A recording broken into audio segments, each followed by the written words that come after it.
Hello everybody, my name is Manka. I'm a single mom in direct provision with my 3-year-old daughter.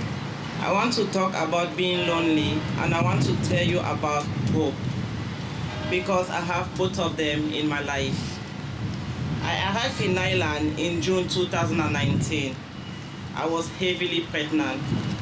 I didn't know I would have to ask the government to be a refugee.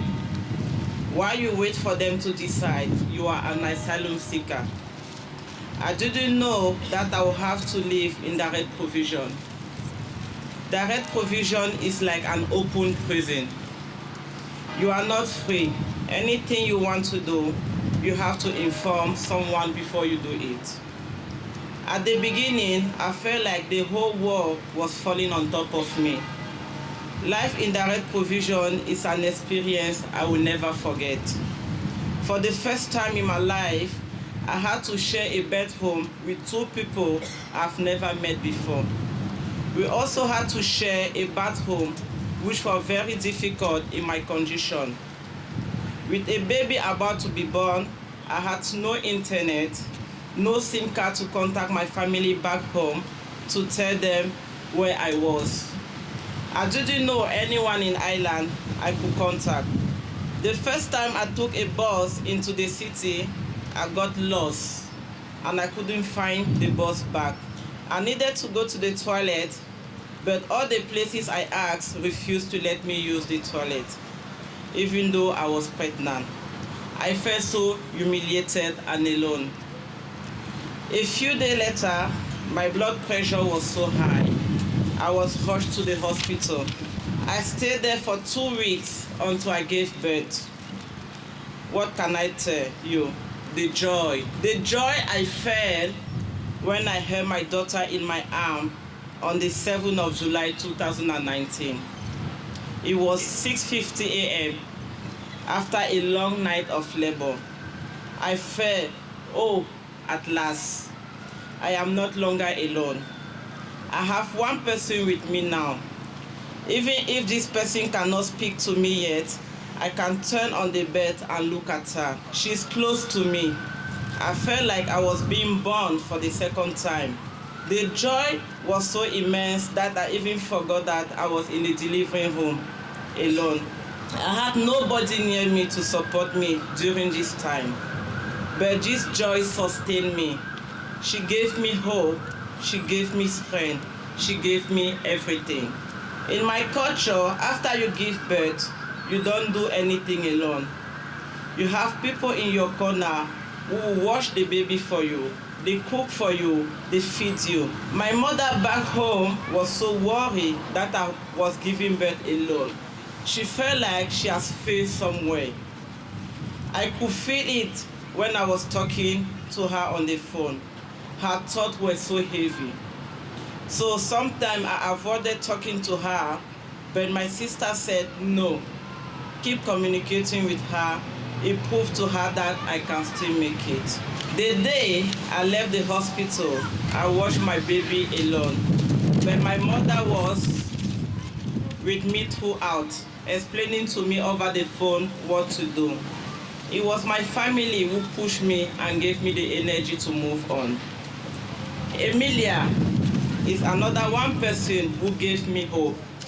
I got her number from Cameroonian Association in Ireland in 2019. She lives in Dublin, but me and my baby have been moved to emergency accommodation in Leitrim. One day I had to go back to Dublin to meet with my lawyer. Emilia let me stay at night at her place, even though she had never met me before. That is how we met.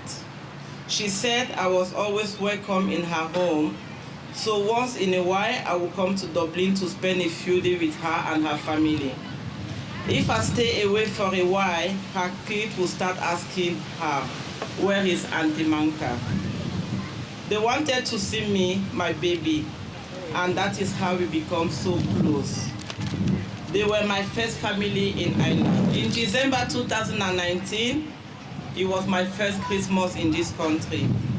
Emilia said that she would not let me spend Christmas in direct provision because she knows what it means to spend Christmas in direct provision alone.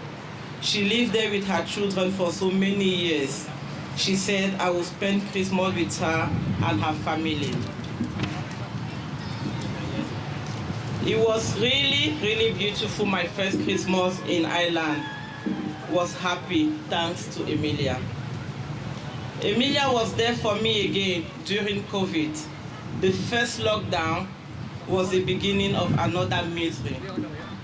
We were not allowed to leave the hostel, even for one night, or you will be kicked out and be homeless. During the second lockdown, you could leave direct provision if you have somewhere to go. I asked Emilia if I could come and stay, and she said yes. We lived with her for 10 months. During that time, I forgot that I was an asylum seeker. Emilia said to me, just live your life, don't think about bad things, keep moving on. I want to say thank you to Emilia and to the mother I met through Marie and the Young Mother Network, because now I'm not alone. Now I have a community. The message I want to give to my fellow brothers and sisters who live in direct provision, like me, or who are feeling alone, is don't give up.